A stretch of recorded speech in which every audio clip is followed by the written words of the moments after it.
Oke, Assalamualaikum warahmatullahi wabarakatuh. Pada siswa-siswi kelas 10 MIPA dan 10 boarding, kembali kita bertemu lagi di pembelajaran PJJ ini. Kita akan membahas materi yang berikutnya.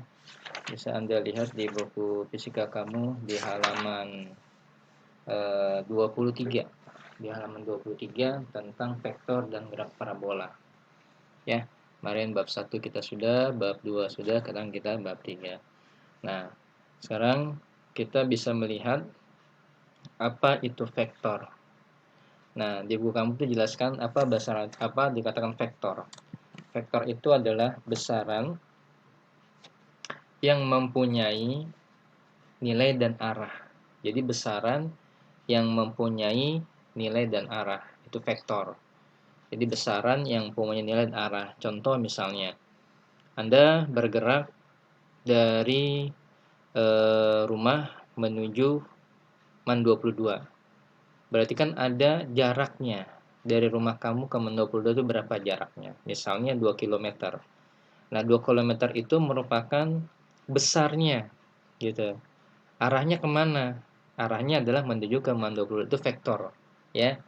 Nah, vektor juga dapat digambarkan nanti dalam penjelasan ini. Kita coba bahas, kita lihat.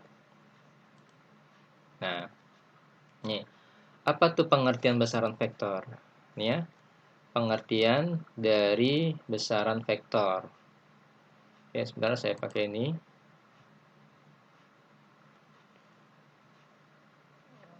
Oke.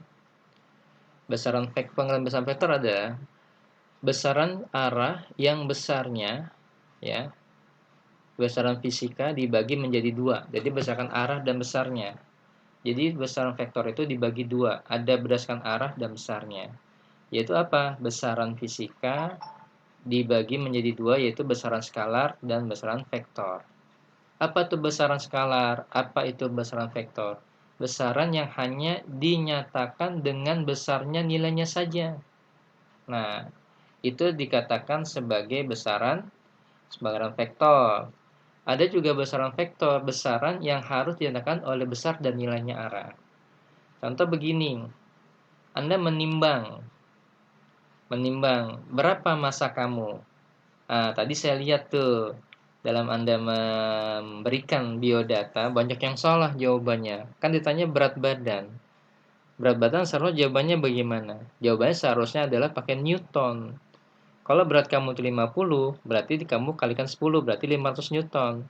Tapi ada yang menjawab di biodata itu, berapa berat kamu? 50 kg.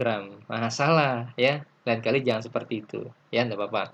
Nah, yang mana besaran skalar? Nah, itu. Misalnya kamu menimbang, ditanya nih, ternyata massa kamu itu adalah 50 kg. Nah, itu adalah besaran skalar. Dia hanya punya nilai saja, nggak ada arahnya. Dan kalau besaran vektor gimana? Besaran yang harus dinyatakan dengan besar dan nilai tadi. Kamu berangkat nih dari sekolah. Ya, dari rumah menuju sekolah. Nah, berapa jaraknya? Jaraknya ternyata misalnya ada 2 km. Nah, 2 km itu tuh merupakan besar nilainya. Arahnya kemana? Arahnya menuju ke sekolah ke MAN 22. Nah, itu dikatakan sebagai besaran vektor dan besaran skalar. Ya, itu bedanya. Selanjutnya, ya, kita lihat selanjutnya. Nah, menyatakan suatu vektor. Suatu vektor biasanya dituliskan dengan satu huruf dan terdapat tanda panah di atasnya. Ini cara penulis ini, berarti nama vektor A bacanya. Tanda panah ini merupakan tanda vektor. Jadi nanti Anda kalau menulis vektor A, nah misalnya saya kasih soal sebuah vektor A, berarti adalah A tanda panah ke atas. Nah, tanda panah ini merupakan tanda vektor, gitu. Atau F, terserah, atau nanti B dan sebagainya.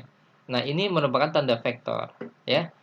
Nah, vektor posisi dalam suatu bidang dinyatakan dalam vektor satuan I dan J. Apa maksudnya? Kalau untuk di dalam gambar ini ada sumbu X, ini ada sumbu Y. Nah, ini sumbu X, ini sumbu Y. Kalau memang dia ini sumbu X, berarti dia punya pasangannya I.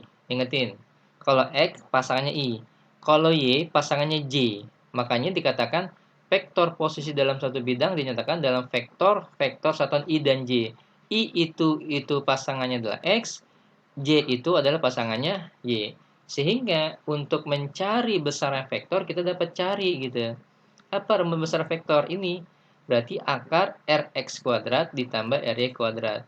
Contoh misalnya, ini dari sini panjangnya berapa? 4. Dari sini ke sini berapa panjangnya? 4. Berarti berapa besar vektor R-nya? Berarti akarnya dia. Berarti akar X kuadrat ditambah Ry kuadrat. Ya, itu dikatakan sebagai menyatakan satuan vektor. Jadi saya ulangi, lambang vektor itu adalah tanda panah ini ya. Nah, vektor posisi dalam suatu bidang dinyatakan dalam vektor adalah satuan I dan J. Maka nulis nanti misalnya RXI, RXY.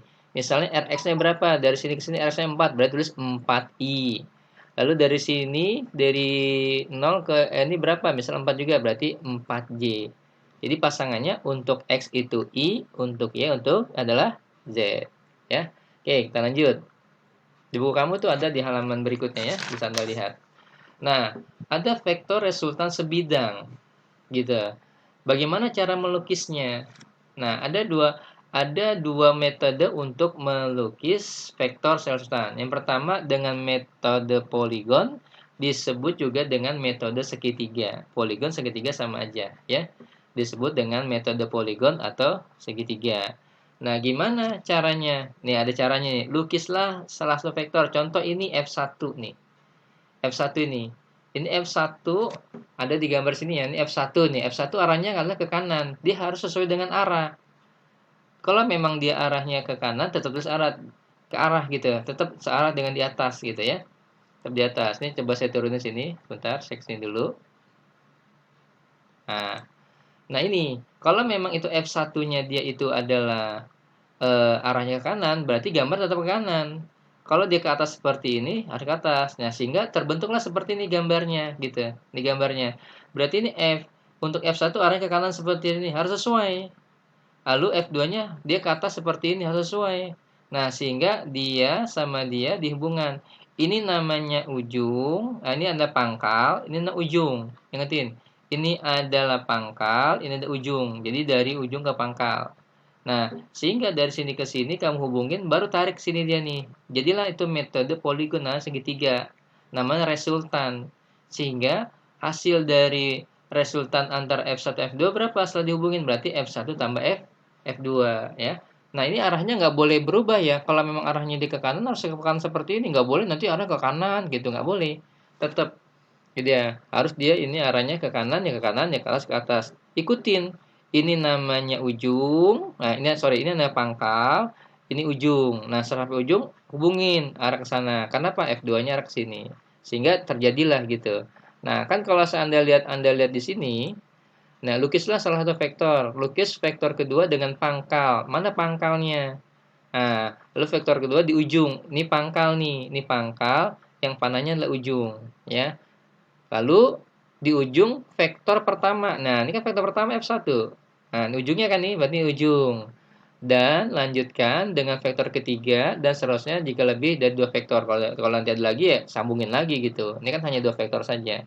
Nah, vektor resultannya mana? Adalah vektor yang berarah dari pangkal vektor pertama menuju ke ujung vektor terakhir. Berarti dari sini ke sini.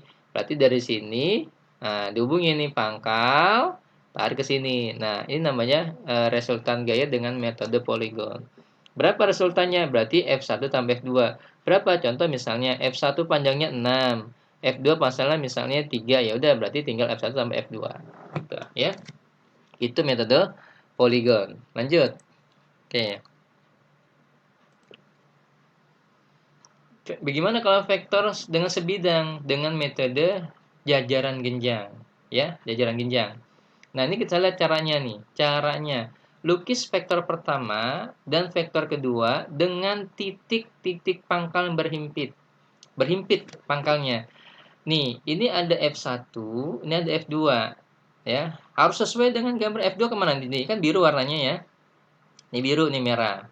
Berarti kalau biru ini kan, nah ini biru ke sini berarti ke atas, sesuai dengan arah dia. Merah ke mana? Arah ke kanan. Jadi dilukis antara vektor pertama dan kedua dipangkal. Jadi yang tidak ada, kalau yang ada panahnya itu ujung, yang tidak ada panahnya berarti pangkal. Nah, seperti ini kan? Seperti ini sudah. Nah, ada seperti ini. Lalu apa lagi? Lukis sebuah jajaran genjang dengan kedua vektor sebagai sisi-sisinya. Berarti hubungin dari ke sini, nih lukis tuh, lukis. Jadi tarik ke atas. F2 tarik ke atas sini, ya, lalu F1 tarik sini. Nah, ketemu, ketemu. Nah, setelah ketemu, kan itu sisinya. Ketiga, vektor resultan adalah diagonal jajaran genjang yang titik pangkalnya sama dengan titik pangkal kedua vektor. Berarti karena dia sama nih, tarik dari sini gitu. Tarik. Nah, ini namanya vektor resultan dari jajaran genjang. Cara melukisnya gimana? Ingat, harus sesuai dengan permintaan. Kalau memang dia ini arahnya ke atas, ya ini arah ke atas juga, nggak boleh dia ke kiri ke sini, nggak boleh, gitu. Contoh begini, saya coba tulisin misalnya nih, pen misalnya. Nah, ini nggak boleh dia ke sini, nggak boleh ke sini. Dia hanya arah ke sini sesuai dengan dia, gitu, ya, harus dengan dia. Nah, kalau ke kanan ya kanan tetap. Nah, ini secara dengan resultan sebidang. Oke. Untuk selanjutnya, nah, vektor resultan sebidang dengan menggunakan vektor resultan. Bagaimana cara mencarinya? Tadi sama kayak tadi gitu. Menentukan vektor resultan. Ada dua metode untuk menentukan vektor resultan, yaitu dengan metode grafis, menentukan vektor resultan dengan cara mengukur. Ini berarti rumusan nih. Ini adalah resultan akar F1 kuadrat ditambah F2 kuadrat ditambah 2F1, 2F2 cos theta. Nah, ini kita lihat nih. Ini berarti ini alfa, beta, sudut-sudutnya. Ini R ini yang kuning adalah resultan. Ini adalah sumbu F2, ini F2 gitu ya. Ini F1, ini salah nih F2, ini F1. Yang merah F1 ya. F1. Nah, berarti untuk mencari resultannya rumusnya adalah F1 kuadrat ditambah F2 kuadrat ditambah 2F1 cos. Nah, cosnya berapa? Cos 30 misalnya. Atau cos 60 misalnya yang sudah istimewa. Tinggal masukin aja nanti cos 60 berapa, cos 30 berapa. Ya. Ini untuk menentukan resultan panjang dari sini nih. Bertemunya antara dua sumbu yang berhimpit. Jadi tengah-tengah ini berapa resultannya. Cara mencari mana? Ini. Contoh misalnya F1-nya misalnya 4. F2-nya berarti 4 ya, gitu misalnya ya. Sudutnya misal 30. Ya udah, berarti F1 4, F2-nya 4 kuadrat, kalikan 2, kalikan 4, kalikan 4, cos 30. Baru kita hitung, gitu ya. Nah, untuk mencari arah sultan ergaya gimana? Ini rumusnya juga berarti R bagi sinus alfa, F1 bagi sin alfa tas 1, F2 bagi sin 2. Nah, ini nanti kita coba bahas di dalam soal-soal. Oke, untuk vektor resultan berkenan mencarinya dengan cara rumus seperti ini. Oke, saya sudahkan dulu, nanti saya lanjutkan karena keterbatasan dengan waktu yang memang kita pakai metode yang memang 15 menit. Nanti saya sambung untuk resultan yang berikutnya. Terima kasih. Assalamualaikum warahmatullahi wabarakatuh.